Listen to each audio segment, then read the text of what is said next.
thank you for watching those films, and we hope you really enjoyed them. My name is Nancy Morrow. I'm the Executive Director of the McMinnville Short Film Festival.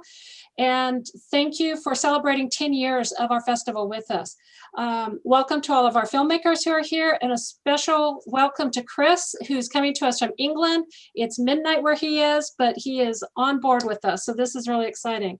And I'm just really excited to talk to all of you about your film. So let's just dive right in. Chris, we're going to start with you and your film 33 Floors. So I've watched this a couple times, and to me, after watching it a second time, I am interpreting it as technology is almost its own character that is taking over the world as we are seeing it through the eyes of this woman in the elevator. It's probably open for many interpretations, but in general, what was your inspiration for creating this particular story? Yeah, well, let me just start off by saying thank you, Nancy. It's a huge honor to be here. I hope everybody enjoyed watching the film. So yeah, I mean, as you say, obviously there's many interpretations, and I'm a big believer in ambiguity in films, and so whatever anybody took from it, to me, that is what it means. But to me, sort of the central theme was around technology, as quite rightly as you said, and also our relationship with it. And we really wanted to explore the theme of how our trust in technology can sometimes be a little bit misguided, maybe, and potentially the consequences of our trust in technology. So yes, there is a little bit of a world-ending apocalyptic feel at the end, but it's very much on the back of that theme, because I think in today's society we're all sort of glued to our phones so much, and there is a tendency to, we go on websites and we enable our informations and all this kind of thing, and we might not necessarily know the dangers until it's a little bit too late. And there's also a theme there for me about a wider theme about the environment and how us as humans have a knock-on effect, and decisions that we make that seem relatively small in the moment might have actually quite big consequences further down the line. So for me, that was it. It was about technology, human nature, and a little bit of environmental messaging as well. And of course, the majority of the film takes place in the elevator. How did you set up the set? Did you have an actual elevator, and how did you do the gravity scenes?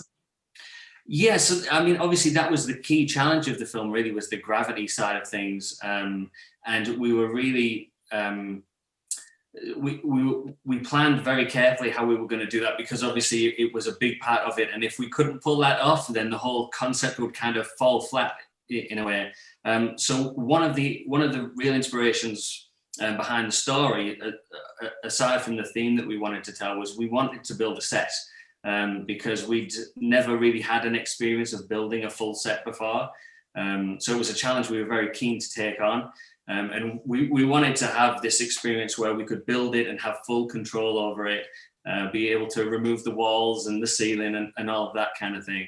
And that was really key in helping us to achieve this inversion effect, where we kind of flip gravity upside down. So essentially what we did, because I mean, I'm sure all filmmakers are aware, we didn't have huge budgets to play with, and so we couldn't hire stuntmen and have rigging from the ceilings and things like that. So the most simple and cost-effective approach was just to deconstruct the set halfway through filming and flip it upside down and stick it all back together, essentially. And then we filmed it very much as you would just film it as normal. So when our actress Victoria was appearing to be on the ceiling, she was actually just on the floor, and then we flipped those shots in post-production. There were a couple of shots that we kind of did some post-production work on and added a little bit of effects to them just to really sell the concept, but 95% of it we just filmed on the set. And we did the effects practically on set, really. I love hearing that not everything is special effects these days. So it's a great story to share. Let's jump to New York with David M. Maire. Welcome, David. Your film, you're the producer for the film The Hobbyist, which in the description it says it's based on an original short story. How true did you stay to the story? And how do you find that balance between trying to honor the author and trying to bring your voice as a filmmaker to the film? Thank you, Nancy. Thank you for the question. Thank you for having our movie. It's the third year now that we're at McMinnville, so it's an honor to be able to participate. With regards to the story, it was a short film that we adapted from a short story by the same title by Frederick Brown. And the director, George Batistas, made the movie as a thesis film for the program at School of Visual Arts. And because you have to make this movie in the span of a year, from pre-production through screening, it behooved him to find a story that he was attached to, that he felt he could translate into a solid movie. We stayed very close to the actual story. The adaptation is almost word for word the same. There is a little bit of changing and poetic license with regards to the setting and some of the dialogue, because he really did want to create backstory for these characters. And I recently even shot another movie based off of Frederick Brown's story. And what's so beautiful and powerful about these stories is that because they were written so long ago, Frederick Brown really is a precursor to modern day sci-fi. And he writes in a very simple style that allows you to kind of create your own world or adapt it however you'd want to. So yeah, that's the Hobbyist. It's creative inception, I suppose. Now, did you film this in the past year during COVID, or does this go pre-COVID? So this was pre-COVID. We shot this, I believe, in 2017 and completed it in 2018. So definitely pre-COVID. It was, pre-production lasted about 2 months. We started in November, and the hardest part about it was finding locations. Locations in New York City are always very difficult because everybody's always making a movie here. And spaces are so small anyways, and they're very expensive. And we ended up using, the basement is my grandparents' house in Brooklyn. So, free locations are fantastic. And it's always nice to have family around, because it's hard to kind of understand what it is we do if you're not in the business. And we also shot in the East Village. We found a floral shop that was very open to us being there. We shot overnight, of course, very New York thing to do when all the businesses close. That's when you start, of course. And since then, I've shot another number of short films here in the city, as well as abroad. And it's always a pleasure. When you're the family of a filmmaker, you have to pretty much turn over everything you own, and all your home and everything becomes a set. So yes, this is true. So let's jump to Lon. Lon Nease is joining us from Cincinnati. And Lon, if I understand, you and your wife Shannon created this film, and you did film this during COVID. Is that correct? And yes, you have more experience in documentary and promotional short films, and you're just kind of diving into narrative. Why did you choose this film noir style? How did you come about the story? And are you two the only ones literally creating this film? Oh, yeah. So, yeah, this is just our second film, narrative, that is. And we did a few, as you said, short documentary style. And yeah, we did it all. So the tricky part is doing it all. But then on the other hand, while we had a few locations, we shot the outside scenes in the woods next to right down the road. And we shot the indoor scenes of the house at a house rental. We made a little vacation out of a house rental in Nashville, North Carolina. So it's like, there we go. And then the easiest part, in a way, was the basement scenes are our basement.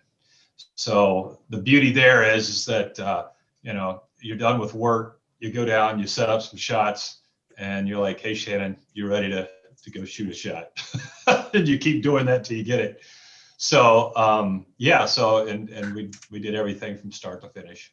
So as for why it's a noir, actually, I've always loved film noir. And then I was trying to think of a name for the idea of this, and I was like, Lycan. I was like, hey, Lycan Noir, just kind of rolls off the tongue. So not that I'd love to do a film noir.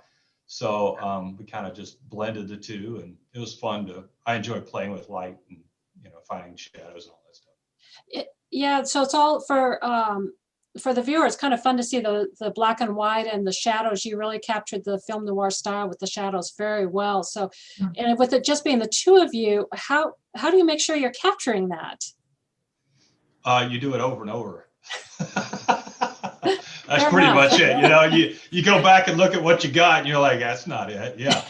Thankfully, she was the primary, actor in this, and I was doing most of the shooting, so that helped a lot. The first film that we did, I was doing the camera and the acting, which was a lot of retakes. But this time it wasn't nearly as bad. I was only in a few shots, so it wasn't nearly as bad. Well, it's got a good twist at the end. So we're going to jump to Los Angeles. I'm working my way around the world from England, New York, Cincinnati to Los Angeles now. And Isaac and Christine, welcome. And your film is The Feeding, nominated for Best Suspense, Horror, and Sci-Fi for this year's festival. So fingers crossed, you'll have to tune into the award ceremony to see if you win. So Isaac, you're known for creating intense thrillers such as The Feeding and also dark comedies. What are the elements, the most important elements that you feel are vital to making a thriller? It's funny, while we were setting up here, you mentioned something about Hitchcock, and I'm going to sound like a kid that immediately came out of film school, but I promise it's been like 8 years. He has this great quote saying that, like, suspense is not that two people are having a conversation and there's a bomb under the table and then the bomb goes off. Suspense is two people are having a conversation, and at the beginning you're told that there's a bomb under the table, but they don't know. And you just let the movie go on, and everyone's just waiting to see what's going to happen with the bomb. And that's kind of where all of this comes from. Like, I love a slower paced thriller that means that you get a lot of time to kind of add another piece to it, and then add another piece and add another piece, and just turn this screw here and that screw here and that screw here. And before you know it, something has to snap. And it's when that big snap happens in such a satisfying, but then also sometimes earth-shattering kind of way, is really what gets me interested in something like that. Well, and with all the films, I've watched them a couple of times, and I got my husband and I watched yours just yesterday again, and we both realized that your film is almost like dealing with the pandemic, in that you're trying to keep, the world's trying to keep it in one spot, and it's fighting to get out. And then what happens? Just like Anna is trying to hide her dark secret in the film. Yeah, that was sort of the concept. We filmed this during the pandemic. This is actually our second film that we filmed, third film into the pandemic. And so we were very familiar with already being kind of trapped inside and locked inside, with that idea that we didn't know where things were going to go.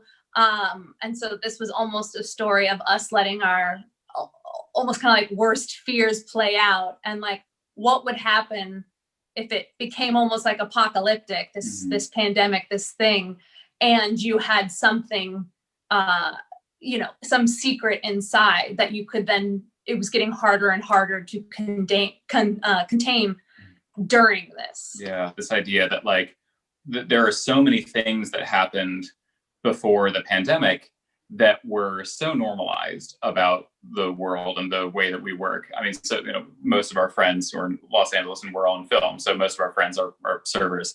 And the amount of, when restaurants started opening back up, it's like they forgot that people were rude to servers again, because we got so out of practice of that being a completely normal thing. Yeah. So you go back into the world and you start seeing these things that we used to see as normal, and you think like, oh, I don't like that at all.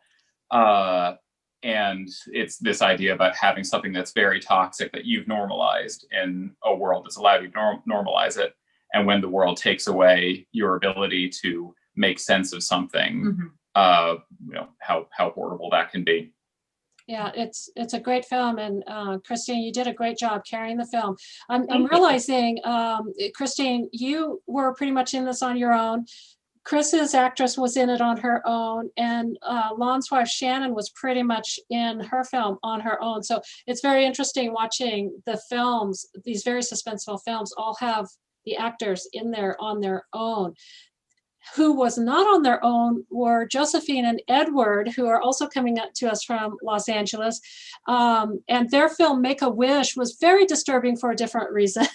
Tell us, what kind of experience did your screenwriters have in high school that they felt like they had to have this severe revenge movie on the bully from their high school? And just talk about how much fun it is to film a revenge film. Well, this film started off as me wanting demo reel footage. And so I had reached out to our screenwriter friend, Ivan, saying who his requirement for writing the script was simply, he wanted to do with like the smallest budget possible, kind of like one room scenario with as minimal actors as possible and just see what you can come up with. And so I don't know if he has had some sort of horrific revenge bully story that he's been wanting to live out himself, but that was a story that I had read and was like, hey, this relationship they have in this story sounds kind of like yours and mine, Edward, let's do this. And then also I want better demo reel footage. So it initially started off very small. We were just going to shoot it at our house on like a cell phone camera kind of thing. And then once we got Din on board, our director, it blew up and became this whole other thing. Yes, welcome back to Din Tai, who was our grand jury prize winner a few years ago for his film Monday. It's exciting to have him back. Mm-hmm. So yeah, Josephine, you alone, your photo is your virtual background. You channel that evil very well. And Edward, as you're starting off as the character who is shocked and awed, but really gets into this, how do you grab those feelings when I'm sure you're not that way? This short film is, in a way, when people watch this and people who know both of us personally, I would say this is kind of like an exaggerated form of how we actually are. It's like a parallel universe of what we would be. Like me reacting to what Josephine is doing is not too different from me reacting to what Josephine would do in real life. The shenanigans she comes up with, or really like out there ideas or terrible food ideas, and I'm always like, we shouldn't do that. All right, let's do it. And then that's just how it goes. And so this short film is kind of almost a fun way of tapping into, shall we say, more darker, more a morbid dark fantasy of our actual relationship in real life. Okay, well, I'm just glad you're about 1,800 miles away from me right now. So we're just going to leave it at that. And Ilya, let's wrap up the first round of questions with you, sir. Ilya Polyakov is also in Los Angeles, and I personally am intrigued by your film Cassette because my husband and I owned a video store for 15 years, and how the film festival came about 10 years ago. What was the reason you just chose to set your film in a video store? And believe me, we did not have a back room like yours in your film. Well, we didn't have the back room either. We had to create that from scratch. But the impetus for shooting in a video store really was sort of a question of necessity. Film was, we had the notion to make a film, and we knew that we had about 10 days to do it, because the whole thing revolved around having this piece of technology that we had access to. It was a new camera basically that we had access to, and it was going to become unavailable in 10 days. And so I sat down to the task of trying to write a short script and was asking myself, you're trying to pick a starting point, trying to figure out what to even make this thing about. So I was sort of asking myself, what are the resources I have at my disposal? And I realized I had this really cool video store that was run by a buddy of mine here in Santa Monica. And I knew that it was a location that I would have access to if I wanted. And it's unique. And so that's where I decided to set it, and the rest. And then once I had that, the story kind of went from there. Well, it's fascinating. You captured the essence of the video store on your set very well. If you had to recreate that back room, that was very well done. So let me stop a minute and apologize to Edward and Josephine. Make-A-Wish is also nominated for Best Suspense Horror and Sci-Fi for this year, so good luck to you as well. So we've been talking a little bit about what it's like to film during COVID-19. Chris, let's jump back to you. In England, it's going to be different than the US. What are some of the factors you've had to deal with in filming during the pandemic? And what's your environment like there right now? So at the minute, we're currently in a full lockdown. So filming for the most part has stopped pretty much completely. I still go out doing filming for corporate jobs and things like that if they're a necessity, but it, you know, it's very strict guidelines and under very specific circumstances with plenty of social distancing and all that kind of thing. So pretty much if filming isn't essential, it's not going ahead. So unfortunately, there's been no narrative filming that's happened for enjoyment, and no stories are being told at the minute. So certainly when things get back to some sort of normality, there'll definitely be a sort of influx of filming that happens and stories bursting out that have been subdued for a little while. So it's very strange at the minute and very reactive, as you can imagine. It's very hard to plan anything. So my approach at the minute is just working on scripts, because obviously, as I'm sure we all have tons of stories that we want to tell. So I'm just working on some stories, working on some scripts, and it's actually kind of it's one of the good things about lockdown and things is the ability just to focus on something and not have a million distractions that I'm sure we all usually have in our normal everyday lives. David, let's jump to you in New York. I know you've been actively working, and we were just talking about you having to get a COVID test this morning to clear for a new project. What's the environment like back east?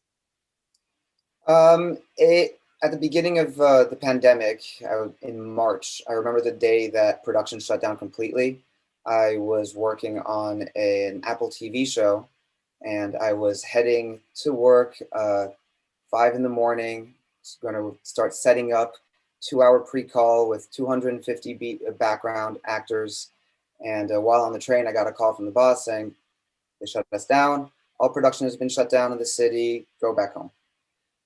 And for a number of months, everybody was always assuming, oh, it's going to be back up in a couple of months. We'll have work again. But it never happened. And what New York was using as a basis for how to set work back up, creating COVID protocols, just managing safety in general, they were taking from LA. LA was definitely the hub for that, where they still had projects shooting, independent ones, and Californian state, I believe, was able to generate a set of rules with all of the different unions, whether it was IATSE or SAG, and New York followed shortly thereafter. So production started to creep back into the city around August, I want to say. I produced a short ad, and I know that there were a lot of friends who were working on music videos. So the smaller productions were up and running immediately, whereas the studios and the bigger productions are still kind of figuring things out because they're so much bigger than these other independent shoots. But come September, October, production is full swing in the city again. And that was productions that were resuming filming that had finished, or it was ones that had already been slated to shoot, and they were just trying to shoot it a little faster than they otherwise would have. That being said, a lot of the hours are shortened now. A lot of productions try and shoot maximum 10 hours a day rather than 12. Every production has a different kind of set of rules on set for COVID. You have a new department, the COVID compliance department, and you have a doctor at the head of that department, and you have officers and managers and supervisors under that, and they are there to make sure that we keep safe. And it's not necessarily meaning they're working towards making sure we don't contract the virus. It's more ensuring that somebody who does contract the virus does not spread it, and keeping everybody else safe and being able to maintain a work environment without having to shut down. When there is a positive virus, a COVID test, the production always shuts down. And a number of films in the city have had multiple positive protests on multiple occasions and have been forced to shut down for weeks or months at a time even. And that can be really hard because anybody who's on that production generally can't get work on anything else. They're forced to quarantine. But it's good to know that there's so many measures being taken to keep everybody so safe. I haven't personally felt unsafe on any productions I've worked on to date. Hopefully that will continue to be the case. Usually at the end of the day, they'll have teams that come in and spray down vehicles, spray down rooms. So there's very stringent procedures and protocols that are in place all the time. And yeah. So Lon, you and Shannon, we talked about you making this during COVID. When we're past COVID, what's a project you're looking forward to working on? When you have more crew and actors available, perhaps. Well, actually, I've got a shoot set up now for next month for another short film. And this time, thankfully, we'll just be behind the camera. So I've got 4 actors total for it.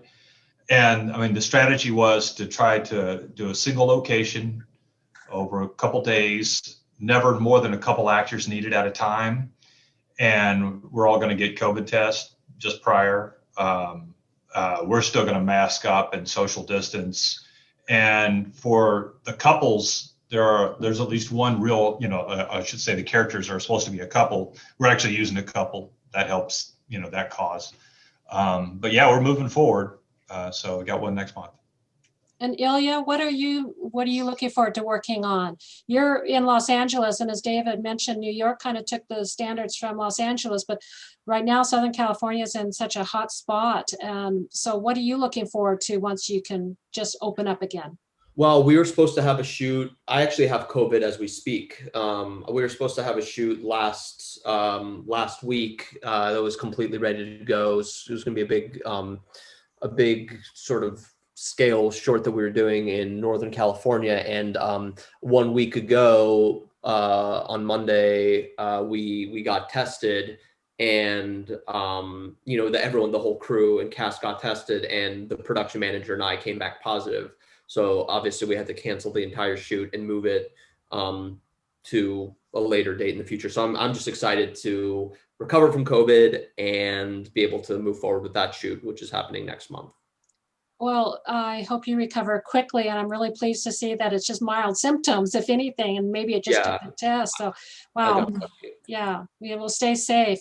Edward and Josephine, how about you? You talked a little bit about limiting to the one room and film and for Make-A-Wish, but what are you working on next? I think we're just trying to see how things play out. We're not trying to put too many eggs in one basket kind of thing, because we just don't know how things will go, especially as you said, in Southern California, especially we're such a hot spot right now, and half the people are listening and complying to all the safety guidelines and the other half aren't, especially I'm still non-union, so a lot of it they're just whatever they can get away with. We did shoot some stuff previously. He's had a lot more official union things where they went through all the testing and everything, and I did one project, but we were able to they had testing available. So, and the character that I was playing was separated from everyone else. So I was okay taking on that role because I'm okay, good. I don't have to mingle with anybody. But otherwise, it's just kind of hoping for the best, at least for me, being non-union. Yeah. And Isaac and Christine, you said you did 3 films so far. So it's nice to have like Edward and Josephine, it's nice to have the filmmaker actor combination too. Yeah, it's been a really great, interesting challenge for us. Me being more obviously on the actor front of the camera expertise, and him being behind the scenes. So I've had to learn to set up shots and how lighting works and be able to learn that. And he's learned how to act. He wasn't in this film, but in that's a generous statement. Let's just throw that out there. And other films that we did, he was my across, we performed with each other in a few of them. So we actually just was it last night, 2 nights ago? What is time? I don't remember. 2 nights ago, we wrapped on our 5th project. So that one was fun. We were able to use an office space, which is his working space, where nobody's been there for almost a year now, but he has access to it. So they kind of allowed us to take it over for a few days to get some use out of it. So that was good. But yeah, kind of like what everyone was saying, LA has been this hotspot right now.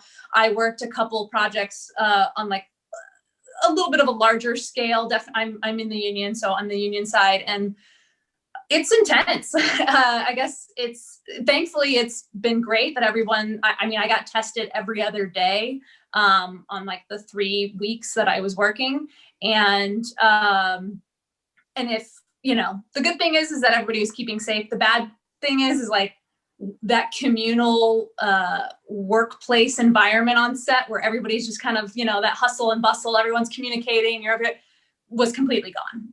You know, you have to be in your trailer at all times unless you're called for. Then you're just directed there. Everybody has their masks up. No one's really talking to each other unless they're talking at you to do something, and then you get bustled off right back to set. So there's no crafty in the same way, you know, it was anymore. There's no kind of like waiting around with everyone. There's no lunch like it is. It's brought to you. So it's a very surreal kind of experience, but it's, you know, as David mentioned, it's great that everybody's being safe. All the productions that I was a part of, nobody tested to the point where we never had to shut down. I never heard of a positive test happening. So, but yeah, this was definitely a new era of filming that I've ever been a part of. But we lucked out with what we've been doing. We've just been using what we have at our disposal, which is each other. The feeding was predominantly filmed at our apartment. And then we were able to kind of do a little hidden camera in actual grocery stores and walking on the street to sort of get the other footage that was needed to sort of complete the world. Mm-hmm. Well, so much great information, and I'm glad everyone's safe. Ilya, you feel better very soon and get back to filming. I just want to thank you all for being here. It's a pleasure and our honor to showcase your amazing films. Thank you so much for sharing those with us.